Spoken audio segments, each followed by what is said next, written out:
We're reinvesting in Baltimore's neighborhoods and building on our strengths so all Baltimoreans can live in thriving communities.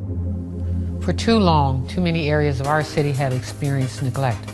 We are committed to devoting resources and attracting the level of investment that will bring about much-needed revitalization as well as opportunities for economic empowerment that these communities hope for, need, and deserve. I'll bolster success in these areas through my new Neighborhood Subcabinet, which takes a coordinated approach across city agencies to execute our community development plan. Our initial impact investment areas include Broadway East, Coldstream Homestead Montebello, East Baltimore Midway, Johnson Square, Park Heights, Southwest, and Upton Druid Heights Penn North. Let's work together to make Baltimore a place where all citizens live in thriving, inclusive, and equitable neighborhoods.